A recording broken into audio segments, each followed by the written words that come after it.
Você foi diagnosticada. Diagnosticada aí com 25, passei algumas crises, tinha algumas crises de vontade de quebrar tudo, de vontade de quebrar a casa. Às vezes eu queria só quebrar a cozinha inteira. Eu falei, gente, isso não do nada? Do nada. Eu falei, isso não é um ser humano, não. Eu falei, só um bicho. Eu falei, o que é isso? Então eu falei, meu Deus, preciso me cuidar. Aí fui no psiquiatra e ele conversou comigo umas 2 horas, me explicando o lance químico, né? O que falta de química, o que chega com dificuldade no meu cérebro para eu ter todo esse problema, esse sentimento. Então ele me explicou de uma forma bem racional, tentei entendê-lo ali e aí aceitei um tratamento. Então, desde os 25 anos, me medico. Se eu não tomar remédio, o meu convívio social é impossível. Não consigo, não adianta, não consigo conviver com pessoas. Então, o uso de remédio... E o difícil, meu organismo, ele se adapta muito fácil aos remédios. Então... Tem que trocar. Tem que trocar toda hora. E a adaptação para um novo tem vários efeitos colaterais. Então, assim, às vezes me causa enjoo, às vezes fica mais irritada. Às vezes eu percebia que eu não tinha muitos amigos, que eu, às vezes... tinha rompantes de raiva, e eu não conseguia entender o que causava isso. Às vezes as pessoas não conseguiam ficar perto de mim, porque eu tinha isso. Eu falei, poxa, quero me tratar, quero ser uma pessoa melhor. E fui buscando autoconhecimento, fui buscando tratamento. Então, hoje, continuo trocando de medicação. Além da medicação, tem outro tipo de tratamento? Não, então, eu sempre busco, hoje, estudar muito as pessoas, assim. Eu tento olhar para as pessoas de um modo diferente, tentando vê-las de uma forma como se fosse um raio-x, assim, tentando entender as atitudes dela, baseando nas atitudes que eu já tive, sabe? Então, eu tenho o meu método, assim, que é um jeito que eu aprendi para me blindar, para não explodir e para ter paciência e empatia com o próximo. Certo. Então, eu fico todo dia em trabalho constante, me tratando. Mas eu tenho gatilhos, assim, também, tenho coisas que eu tenho que me controlar muito. Eu tenho muita vontade de falar as coisas também. A alimentação influencia nesse tratamento? Ou atividades complementares, tipo esporte? Sim, atividade física.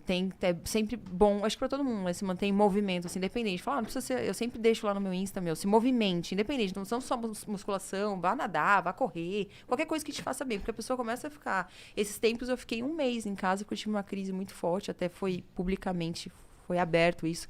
As pessoas ficaram muito preocupadas, assim. Eu chorei muito nos stories, porque eu já não estava aguentando. Escrevi abertamente para as pessoas que eu já tive várias vezes vontade de tirar minha vida. Eu deixei isso bem claro para as pessoas, porque às vezes elas olham ali pelos stories e minhas fotos, acham que minha vida é perfeita. Falam, nossa, ela é linda, ela é isso, eu tenho dinheiro. Assim, as pessoas criam uma visão de você que nem existe, assim, às vezes. Então, eu deixei aberto ali para as pessoas. Tem muita gente que em casa... se baseia, acha que a vida dela é uma merda, porque acha que a sua é boa demais, e fala, nossa, eu nunca vou ter uma vida igual a dela, olha a minha vida, que bosta. Aí fica se afundando. Se comparando e se afundando. Então, eu mostrei ali que eu sou uma pessoa normal, que eu choro, que eu brigo com a minha mãe, que eu tenho as minhas crises, que eu tenho uma doença, que eu me cuido, que eu tomo remédio, se eu não tomo, eu não consigo sair da cama. Eu sou uma pessoa de gente como a gente. E também deixar um alerta para quem tem isso, às vezes tem vergonha de expor, ou vergonha de se tratar. Isso faz todo sentido. As pessoas... Porque para quem precisa e tem vergonha de se assumir, ver alguém que ela admira, que fala abertamente disso, é como, né? É um alívio do tipo assim, cara, mas eu não preciso ter vergonha disso, eu não preciso ter vergonha de mim, eu posso dizer que eu sofro, eu posso dizer que eu choro.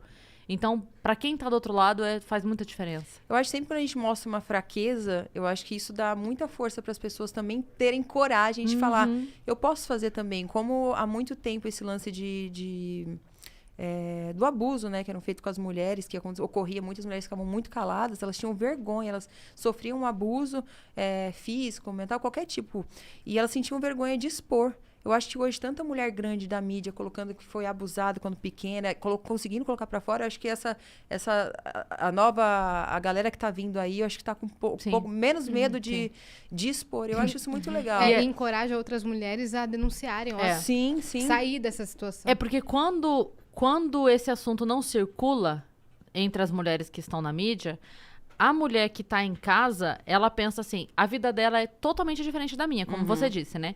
Então, se eu digo que eu sofri qualquer tipo de violência, psicológica ou física, eu estou me distanciando mais ainda daquela pessoa que tem a vida que eu quero viver. Sim. Então, se eu assumir que eu tenho este problema, eu tô mais distante ainda da vida perfeita daquela pessoa. Sim. Quando a pessoa vai e fala, não, eu passo por isso, ela fala, opa, então, de repente, eu sou mais próxima dela do que eu pensava. Sim, De repente, não existe esse abismo que eu achava que tinha entre as nossas vidas. Eu né? reforço todo dia, deixo aqui, aproveitar aqui, muita gente escutando. Não se compare, não ache que a vida de ninguém é perfeita. Isso não existe. Não existe vida plena, plenitude. Ou você tem problema familiar, ou você tem algum problema com você, uma questão psicológica, ou você tem um problema financeiro. A gente também passa problemas financeiros. Acho que essa pandemia foi difícil para todo mundo. Então, assim, deixar as pessoas... Porque esse problema de se comparar tem causado um problema psicológico em muita gente. Principalmente lance de corpo. Nessa pandemia, eu usei um remédio, quetiapina, que eu ganhei 10 quilos. E eu acho que esse movimento de aceite o seu corpo como tem que ser, tá tão forte também, que eu sempre mantive assim, corpo na academia, babá, porque eu vim da época do pânico. E a gente sabe como era aquela era, né? Hoje eu acho que um programa desse não teria mais o sucesso que teve. Eu acho que ele não se encaixa mais nos padrões, né, de hoje em dia. Mas naquela época, eu sempre me cuidei, fui pra academia não pra manter o corpo perfeito, mas pra me exercitar. E minha mãe e meu pai sempre tiveram uma genética de serem muito magrinhos. Então, a minha família toda, então a minha dificuldade é ganhar peso.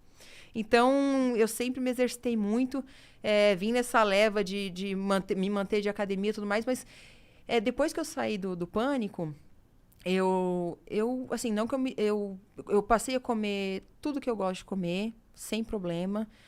Com o remédio que eu tomei por conta da bipolaridade e depressão, eu acabei ganhando 10 quilos. Mas não foi um problema pra mim. Eu fui ótima, eu curti a minha fase, mas depois... Você se permitiu? Me permiti, tranquilo. Não tive problema. Tive, como todo mundo tem, celulite. Como todo mundo tem, eu tenho estria também. Tenho tudo que todas as mulheres têm, normal. E eu curti minha fase sem me preocupar. Depois, acabei trocando remédio porque ele me fazia mal. Me causava enjoo também. Acabei trocando com o psiquiatra. E acabei emagrecendo, porque a minha tendência da minha família é sempre ficar mais magrinha. E acabei perdendo todos os... Então, assim, eu tô muito tranquila. Numa fase muito de bem comigo mesma, sem me preocupar com o padrão. Eu gosto muito de me cuidar, assim. Sempre gosto de fazer minhas coisas a estética, que é um lugar que eu gosto de me cuidar, tipo, psicologicamente. Eu vou pra lá, tipo, um spa. Eu fico no meu tempo, dou pra mim, penso nas minhas coisas, fico ali um tempinho fechado pra mim. Então, é uma coisa que eu gosto. Mas com esse lance de se aceite, eu acho que ficou muito mais tranquilo. O pessoal até pode falar, ela fala se aceite, mas ela entra no padrão do corpo perfeito. Mas é porque eu sempre tive essa rotina de física, eu sempre tive desde sempre. Eu acho que eu treino desde quando eu tinha 17 anos, que eu namorava um menino na época que sempre gostou de academia. Aí ele me apresentou a academia, eu nem conhecia, nem ia, nem fazia nada. Aí comecei a ir nesse modo academia e foi. Que é uma coisa que quando eu tô na academia eu me distraio. Eu consigo não pensar em nada. Só ali no treino, corro um pouquinho. Às vezes eu vou correr na rua também. Então é uma forma de aliviar meu coração com essa bagunça que é a minha cabeça. Você estava comentando sobre a depressão bipolar porque eu te perguntei da sua marca. Você começou... Então, quando entrou a pandemia, o que aconteceu? Eu estava muito mal na pandemia por conta dessa pressão, que a gente não sabia o que era, o que ia acontecer com cada um. Eu tinha uma franquia também na época, e aí fechou. Do quê? Uma franquia chamada Pink Lash, que eu faço meus cílios lá até hoje, da Samara, uma grande amiga minha que... A Fernanda Lacerda veio aqui... Sim, ela também tem. Ela tem uma. Tem. Isso aqui a gente tem locais diferentes. A minha era aqui em São Paulo, acho que o dela... No ABC, engano, São Bernardo. Em São Bernardo, isso. É isso aí. E é da mesma pessoa, né, da Samara, uma grande amiga. Então, na pandemia, acabou apertando um pouco, acho que apertou pra todo mundo. Aí apareceu um comprador, na época era bom pra mim, e eu acabei vendendo. Então, fiquei em casa ali, não sabia o que fazer, desesperada. Falei, vou criar joias à mão, né? Vou fazer bijuterias à mão. E aí, criei a Double Rainbow. Esse lance do arco-íris duplo é porque eu tive várias bênçãos na minha vida. Eu já sofri um acidente de carro muito grave quando eu tinha 22 anos. Que eu só não morri porque acho que Deus falou, você tem muita coisa pra fazer aí, menina. Você não vai agora, não. Então, eu acabei ficando. Mas o tanque tava cheio, meu carro capotou. várias vezes. Eu não tive um arranhão, foi assim, foi de Deus, realmente. Foi um anjo que me salvou. E aí eu coloquei Double Rainbow pelo fato de ter nascido várias vezes, ter sorte dupla. Então foi o arco-íris duplo ali da minha marca, por vários sentidos. E eu me resumo num arco-íris também, que eu acho que eu sou... Cada cor tem um estágio, né? Uma emoção. E eu acho que eu me resumo nesse todo aí, que são todos esses desníveis também, nesses up and downs, assim, que são todas as situações. Eu acho que eu sou um todo dentro disso. E aí acabei criando a Double pra, sei lá, extravasar o que tinha dentro de mim ali. Eu saía nos lugares e eu ia comprando as peças, pegava as peças separadamente, ia juntando as pecinhas e ia montando as coisas. Aí criei mais de 500 peças em 2 meses. Você? Sozinha. Fiz sozinha.